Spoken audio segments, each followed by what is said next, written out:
नमस्कार प्रिय दर्शक बंधु आपण मानकु एक अति गुरुत्वपूर्ण वीडियो माध्यम को स्वागत करुच्ची। जिते भी निजर लोक हूँ ना कहीं यही दुई जन सांगे केबे भी हेले जो पत्नी को एकुटिया छाड़े ना, संपूर्ण जीवन आपणकर बर्बाद हो, सुनार संसार भांगी रुजी चूरमार हो। हाँ आज्ञा, समाज रे एमिति केतेक लोक अछंती जो माने निज संस्पर्श रे आसुथिबा लोक माननकु संपूर्ण रूपे बदल दे थांती। आज्ञा निश्चित रूपे थरुटिए आपण जीवन रे भिडियोटी को देखिबा निहाती दरकार। आज्ञा तेणु बेसी डेरी नक चलतु भिडियोटी को आरंभ करबा। गोटे देश रे जने राजा थिले, से तांकर निजर प्रजा माननकु अत्यंत भल पाउथिले, स्नेह करुथिले। किंतु राजांकर विवाह बयस हेबा परे मध्य से राजी नथिले बाहाबा पई, कारण तांकर मनपसंदर कन्या तांको मिली नथिला। समस्ते बहुत व्यस्त थिले, विव्रत थिले कि राजांकर केमिति बाहागर हेले बहुत भल हबो, आम राज्य को एक महारानी मिलिबो। किंतु राजांकर एकांत जिद, जेतेबेले तांको मनकु महिला भली एक सुंदर कन्या से पाइबे ताले निश्चिंत रूपे ताको विवाह करेंगे। मन रखी था आज्ञा सब दर्शक बंधु माने जो माने केवल सुंदर रूप को देखि भल पाउछन्ति, सुंदर रूप को देखि बाहा होछन्ति, जीवन साथी करुछन्ति, जीवन बहुत पछतेबे। हाँ आज्ञा, केवल जे सुंदर स्त्री माने खराब नहीं आज्ञा, से कथा मु कहूनी। सबु सुंदर स्त्री माने खराब एक कथा मु कहूनी, किंतु किछि अछन्ति। एक दिन राजा भ्रमण करू करू देखिले एक बगीचे सुंदर कन्याटे बसी, सुनील आखि, घन केश, चंद्रपरी बदन, अत्यंत मन तांकर मोहित है। राजांकर आसी पहुँचिले, तुम्हें किए सुंदरी, मु तुमको विवाह करने चाहे। से सुंदरी कन्याटे कहले ठीक अच्छी, हेले मो बापांक ठारू अनुमति आनिबा पड़िबो। मो बापा मध्य एक विराट बड़ राजा। जेतेबेले जाई ए जो सुंदर कन्याटी एवं राजाटी जेतेबेले तांको बाहागर प्रस्ताव ने राजांक तांको बापांक निकट पहुँचले, से सुंदरी कन्याकर बापा मध्य देखिले ए जो राजा मोर जय हवा पे जाउती, ये अत्यंत सुंदर, बलशाली, वीर्यवान एवं एक अति समझदार लोक, अत्यंत बुझाबणा यार ठीक अच्छी। कहले ठीक अच्छे, ये भी गोटे देशर राजा, तेणु तांकु बाहागर पे अनुमति देते। बाहागर पर ठारू राजा निज जीवन ठारू अधिक स्त्री को भल पाइले। आज्ञा सबु बेले तांकरी कथा, सब तांकरी मुहर रानी को कथा, सब बेले राजकार्य धीरे धीरे विरति नवा लगे। आज्ञा एक दिन राजा चिंता कले, मु जेतिकी मो स्त्री को भल पाउछि, अर्थात रानी को जेतिकी भल पाउछि, मो जीवन ठारू अधिक जेतिकी भल पाउछि, कौन प्रकृत रे मते से सेतिकी भल पाउछन्ति? जदि यार परीक्षाटा मु कर दिए ताहले केमिति हबो? एक कथा को चिंता करे मंत्रीवर को डाकिले, मंत्रीवर आस आज टिके जीवा शिकार पाई जीवा। जेतेबेले अधा बाटर हो गले, जंगल अधा बाटर हो गले,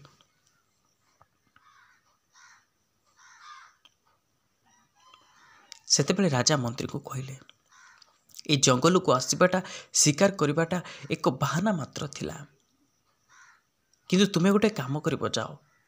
मु आज ये परीक्षा करुची कि जानिबा को रानी मते केते भल पाउछन्ति।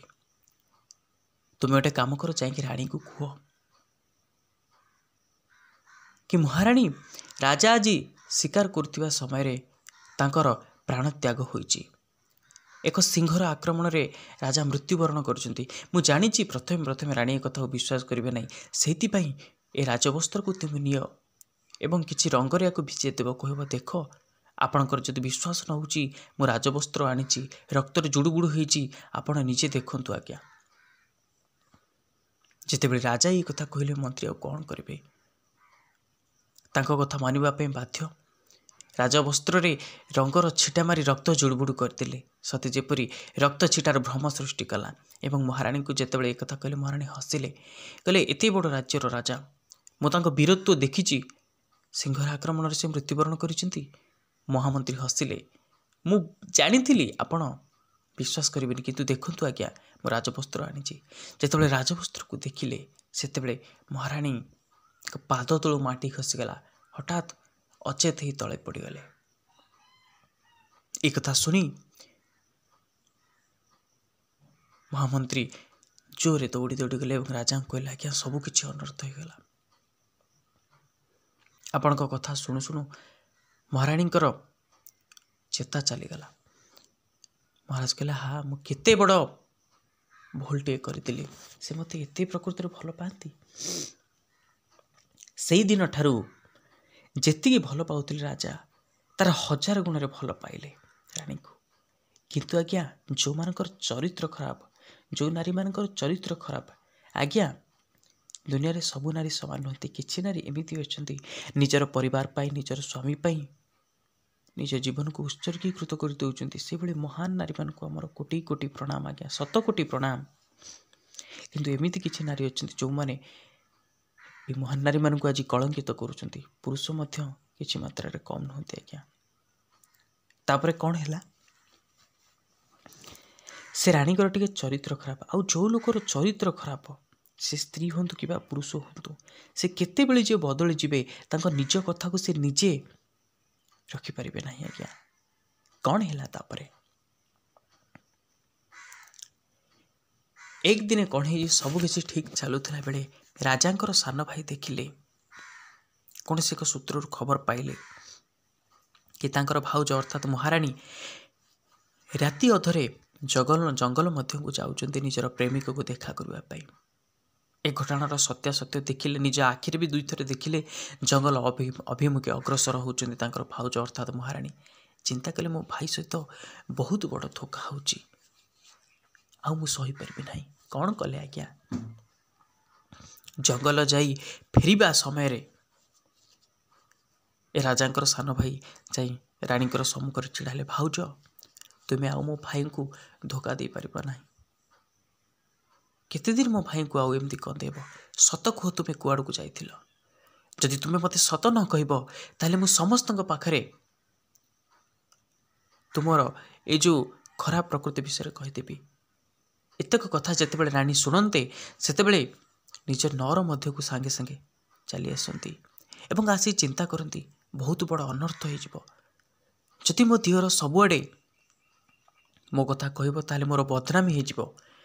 କ'ଣ କଲେ ଆଜ୍ଞା ଜାଣିଛନ୍ତି? ଯେଉଁମାନଙ୍କର ଚରିତ୍ର ଖରାପ ନା, ସେମାନେ ନିଜକୁ ଦୁନିଆ ଆଗରେ ଭଲ ବୋଲି ପ୍ରମାଣିତ କରିବା ପାଇଁ ଜଣା ନାହିଁ କେତେ ତଳକୁ ସେ ଖସି ଯାଇପାରନ୍ତି।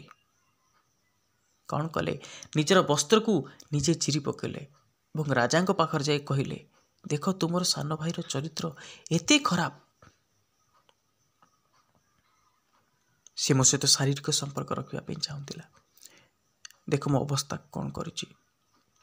ଯେତେବେଳେ ରାଜା ଏ କଥା ଶୁଣିଲେ, ଏକଦମ ପୁରା କ୍ରୋଧରେ ଜର୍ଜରିତ ହୋଇଗଲେ ଏବଂ ସାନ ଭାଇ ପାଖରେ ଯାଇ କହିଲେ, ଯଦି ତୁମ ଭାଇ ନ ହେଇଥାନ୍ତୁ, ତାହେଲେ ତୋ ଗଣ୍ଡିରୁ ମୁଣ୍ଡଟାକୁ ଅଲଗା କରିଦେଇଥାନ୍ତି। କିନ୍ତୁ ମନେ ରଖ, ତୋତେ ଜୀବନ ଦାନ ଦେଉଛି, ତୁ ଯେତେ ଶୀଘ୍ର ପାରିବୁ ମୋ ଆଖି ଆଗରୁ ଚାଲିଯା। ଆଉ ମନେ ରଖେ, ତୋ ଜୀବନ ଥିବା ପର୍ଯ୍ୟନ୍ତ କେବେ ହେଲେ ଏ ରାଜ୍ୟରେ ପାଦ ପକେଇବ ନାହିଁ। ସାନ ଭାଇର ଧାର ଧାର ଆଖିରେ ଲୁହ ଝରୁଛି। ବଡ଼ ଭାଇକୁ କହିଲା, ଭାଇ ମୁଁ ତୁମକୁ ବହୁତ ସମ୍ମାନ ଦିଏ, ମୁଁ ତୁମକୁ ମୋ ନିଜ ଜୀବନ ଠାରୁ ଅଧିକ ଭଲ ପାଏ, କିନ୍ତୁ ମନେ ରଖ ଆଜ୍ଞା, ଗୋଟେ ଜିନିଷକୁ ବିଶ୍ୱାସ କରିବାଟା ଠିକ୍, କିନ୍ତୁ ଆଖି ବୁଜିକି ନୁହେଁ। ଆପଣମାନେ କହୁଥିବେ ଘର ଭଙ୍ଗା କଥା ମୁଁ କହୁଛି ସ୍ୱାମୀ ସ୍ତ୍ରୀଙ୍କ ମଧ୍ୟରେ। ନାଇଁ ଆଜ୍ଞା, ଏମିତି କିଛି ସ୍ୱାମୀ ସ୍ତ୍ରୀର ସମ୍ପର୍କ ଅଛି ଯାହାକି ପବିତ୍ର, କେବେ ହେଲେ ତାଙ୍କ ଜୀବନରେ ସନ୍ଦେହ ଆସିନି। ଜଣେ ଅନ୍ୟ ଜଣଙ୍କୁ ବହୁତ ଭଲ ପାଆନ୍ତି, ଉଭୟଙ୍କର ପରିପୂରକ। କିନ୍ତୁ ଆପଣ ସୋସିଆଲ ମିଡ଼ିଆରେ ବହୁତ ଦେଖୁଥିବେ, 90% କ୍ଷେତ୍ରରେ ଏବେ ପିଲା ଛୁଆ ଜନ୍ମ କରି ମଧ୍ୟ ସ୍ତ୍ରୀ ଆଉ ଜଣଙ୍କ ସହିତ ଶାରୀରିକ ସମ୍ପର୍କ ରଖୁଛି, ପରକୀୟା ପ୍ରୀତି ରଖୁଛି, ଯେଉଁଥିପାଇଁ ସ୍ୱାମୀମାନେ ଆଜି ହନ୍ତସନ୍ତ ହେଉଛନ୍ତି। ପୁରୁଷଟି ଆଜି କାନ୍ଦୁଛି, ତାର ଲୁହ କାହାକୁ ଦେଖାଯାଉନି। ଆଜ୍ଞା ସାବଧାନ ହୁଅନ୍ତୁ, ଦେଖନ୍ତୁ। ତା ବୋଲି ସବୁ ଲୋକ ସମାନ ଏକଥା ମୁଁ କହୁନି ଆଜ୍ଞା, ବହୁତ ଭଲ ଲୋକ ଦୁନିଆରେ ଅଛନ୍ତି। ତାପରେ କ'ଣ ହେଲା ଶୁଣନ୍ତୁ ଆଜ୍ଞା। ସାନ ଭାଇଟି ବଡ଼ ଭାଇ କହୁଛି, ଭାଇ ମୁଁ ତୁମ ପାଖରେ ନଥିବି, କିନ୍ତୁ ତୁମେ ନିଶ୍ଚିନ୍ତ ରୂପେ ଜାଣିପାରିବ, ନିଶ୍ଚିନ୍ତ ରୂପେ ବୁଝିପାରିବ କି ତୁମେ ଯାହାକୁ ନିଜ ଜୀବନଠାରୁ ଅଧିକ ଭଲ ପାଉଛ ସେ କେତେ ମାରାତ୍ମକ, କେତେ ଭୟାନକ। ଏତକ କହି ସାନ ଭାଇ ନିଜ ବାଟରେ ଚାଲିଗଲା ଆଜ୍ଞା, କାନ୍ଦି କାନ୍ଦି। ଏପଟରେ ଆଜ୍ଞା ଘଟଣା କ'ଣ ହୁଏ, ସେହି ରାଜ୍ୟରେ ଏକ ସାଧୁ ମହାତ୍ମା ପଦାର୍ପଣ କରନ୍ତି ଏବଂ ରାଜା ତାଙ୍କୁ ବହୁତ ଭଲ ଭାବରେ ଅତିଥି ସେବା କରନ୍ତି। ଏବଂ ସେହି ଅତିଥି ସେବାରେ ମୁଗ୍ଧ ହୋଇ ସାଧୁ ମହାତ୍ମା କହିଲେ, ହେ ରାଜନ, ତୁମେ ଅତ୍ୟନ୍ତ ଦୟାଶୀଳ। ଗୋଟେ କାମ କର, ମୁଁ ତୁମକୁ ଏକ ଫଳ ଦେଉଛି। ଏହା କୌଣସି ସାଧାରଣ ଫଳ ନୁହେଁ, ଏହା ଏକ ଦିବ୍ୟ ଫଳ। ଏହାକୁ ଯିଏ ଖାଇବ ସେ ସାରା ଜୀବନ ପର୍ଯ୍ୟନ୍ତ ତାର ବୁଦ୍ଧି କେବେ ହେଲେ କ୍ଷୀଣ ହେବ ନାହିଁ, ଦିନକୁ ଦିନ ବୃଦ୍ଧି ବଢ଼ିବ ଏବଂ ତାର ଶରୀରର ଯେଉଁ ତେଜ ନିଶ୍ଚିନ୍ତ ରୂପେ ବୃଦ୍ଧି ପାଇବ। ମୁଁ ଚାହୁଁଛି ଏ ଫଳକୁ ତୁମେ ଖାଅ, ଯାହାଦ୍ୱାରା ତୁମର ବୁଦ୍ଧି ତେଜ ହେବ ଏବଂ ଶରୀରର ଉଜ୍ଜ୍ୱଳତା ବଢ଼ିବ, ତୁମେ ଭଲ ଭାବରେ ଦେଶ ସେବା କରିପାରିବ। ନିଅ, ଏହାକୁ ଖାଅ। ଏତକ କହି ସାଧୁ ମହାତ୍ମା ନିଜ ବାଟରେ ଚାଲିଗଲେ। ତାପରେ କ'ଣ ହେଲା ଆଜ୍ଞା, ରାଜା ଚିନ୍ତା କଲେ, ଏ ଫଳ ମୋର କ'ଣ ହେବ? ମୁଁ ଯାହାକୁ ମୋ ନିଜ ଜୀବନଠାରୁ ଅଧିକ ଭଲ ପାଉଛି, ମୋ ସ୍ତ୍ରୀକୁ ଏ ଫଳ ଦେଇଦେବି, ସିଏ ଭଲରେ ରହୁ, ସେ ଭଲରେ ରହିଲେ ମୁଁ ଖୁସି ହେବି। ଯେତେବେଳେ ଏ ଫଳଟିକୁ ନେଇ ମହାରାଣୀକୁ ଦିଏ, ମହାରାଣୀ ଚିନ୍ତା କଲେ, ମୋର ଏ ଫଳ କ'ଣ ହେବ? ମୁଁ ଯାହାକୁ ଅତ୍ୟନ୍ତ ଭଲ ପାଉଛି ତା ପ୍ରେମିକଙ୍କୁ ଏ ଫଳ ନେଇକି ଦେଇଦେଲେ। ତା ପ୍ରେମିକ ଚିନ୍ତା କଲା, ସେ ଆଉ ଗୋଟେ ବେଶ୍ୟାକୁ ଭଲ ପାଉଥିଲା, ମୋର ଏ ଫଳ କ'ଣ ହେବ? ମୁଁ ଯାହାକୁ ବେଶ୍ୟାକୁ ନେଇ ଦେଇଦିଏ, ମୋ ପ୍ରେମିକକୁ ନେଇ ଦେଇଦିଏ। ଏବଂ ସେଇ ଯେଉଁ ତା ପ୍ରେମିକ ଜଣକ କହିଲା, ମୋର ଏ ଫଳ କ'ଣ ହେବ? ମୁଁ ଯାଉଛି ରାଜାଙ୍କୁ ଦେଇଦିଏ। ଯେତେବେଳେ ରାଜା ଦେଖିଲେ ବେଶ୍ୟା ଜଣକ ହାତରେ ଫଳ ଅଛି, ଚିନ୍ତା କଲେ, ଏ ଫଳ ତ ମୁଁ ରାଣୀକୁ ଦେଇଥିଲି, ୟା ହାତକୁ କେମିତି କ'ଣ ଗଲା? ଯେତେବେଳେ ଘଟଣାର ସତ୍ୟାସତ୍ୟ ବୁଝିଲେ, ଭାଇ କଥା ମନେ ପଡ଼ିଛି ଆଜ୍ଞା। ଆଜି ବହୁତ ଝୁରିଛନ୍ତି, ବହୁତ କାନ୍ଦିଛନ୍ତି ଭାଇ ପାଇଁ, କିନ୍ତୁ ଭାଇ ଆଉ କେବେ ଫେରିନି। ମନେ ରଖିଥାନ୍ତୁ ଆଜ୍ଞା, ସବୁ ଜିନିଷ ଅତି ଲେମ୍ବୁ ଚିପୁଡ଼ିଲେ ପିତା। ଯାହା କରିବେ ଭାବି ଚିନ୍ତି କରନ୍ତୁ ଆଜ୍ଞା। ତେଣୁ ଯେତେ ବି ନିଜ ଲୋକ ହୁଅନ୍ତୁ ନା କାହିଁକି, ଏହି 3 ଜଣଙ୍କ ସହିତ କେବେ ବି ନିଜ ସ୍ତ୍ରୀକୁ ଏକୁଟିଆ ଛାଡ଼ିବେ ନାହିଁ। ଧ୍ୟାନ ଦେଇ ଶୁଣନ୍ତୁ ଆଜ୍ଞା। ପ୍ରଥମ କଥା, ସ୍ୱାମୀର ଯେତେ ନିଜର ସାଙ୍ଗ ହେଇଥାନ୍ତୁ ନା କାହିଁକି, ଯେତେ କ୍ଲୋଜ୍ ଫ୍ରେଣ୍ଡ ହେଇଥାଉ ନା କାହିଁକି, ଯେତେ ବିଶ୍ୱାସୀ ସାଙ୍ଗ ହେଇଥାଉ ନା କାହିଁକି, କେବେ ହେଲେ ତାଙ୍କ ସହିତ ଏକୁଟିଆ ଛାଡ଼ିବେ ନାହିଁ। କିନ୍ତୁ ସବୁ ଲୋକ ସମାନ ବୋଲି ମୁଁ କହୁନି, କିନ୍ତୁ ଜଗନ୍ତୁ ଆଜ୍ଞା। ଦେଖନ୍ତୁ ଏ ସମାଜ ଆଉ ବହୁତ ଖରାପ ଅବସ୍ଥାକୁ ଗତି କଲାଣି। ବହୁତ ଭଲ ଲୋକ ମଧ୍ୟ ଅଛନ୍ତି 90% କ୍ଷେତ୍ରରେ। ବହୁତ ଆପଣ ନିଶ୍ଚିନ୍ତ ରୂପେ ସୋସିଆଲ ମିଡ଼ିଆରେ ଦେଖୁଥିବେ। ପ୍ରଥମ, ଦ୍ୱିତୀୟ କଥା, ଦେଖିବେ ଆପଣଙ୍କର ପଡ଼ୋଶୀରେ ଯିଏ ଅଛନ୍ତି ତାଙ୍କ ସହିତ କେବେ ବି ନୁହଁ, ସେ ପୁରୁଷଙ୍କ ସହିତ କେବେ ବି ନୁହଁ। ଏ କଥାକୁ ମନେ ରଖନ୍ତୁ। ଏହା ବହୁତ ଗୁରୁତ୍ୱପୂର୍ଣ୍ଣ ଭିଡ଼ିଓ। ଯଦି ଭିଡ଼ିଓଟି ଭଲ ଲାଗିଥାଏ ତାହେଲେ ଭିଡ଼ିଓଟିକୁ ଲାଇକ୍ ଟିକେ କରନ୍ତୁ, ତାହେଲେ ଚ୍ୟାନେଲକୁ ସବସ୍କ୍ରାଇବ୍ କରନ୍ତୁ ଏବଂ ଅଲ୍ ନୋଟିଫିକେସନକୁ କ୍ଲିକ୍ କରନ୍ତୁ। ଦେଖା ହେବ ପରବର୍ତ୍ତୀ ଭିଡ଼ିଓରେ। କମେଣ୍ଟରେ ପାର୍ଟ 2 ରଞ୍ଜିତ ଭାଇ ନିଶ୍ଚିନ୍ତ ରୂପେ ଲେଖନ୍ତୁ। ଭଲରେ ରୁହନ୍ତୁ ଆଜ୍ଞା। ଜୟ ଜଗନ୍ନାଥ।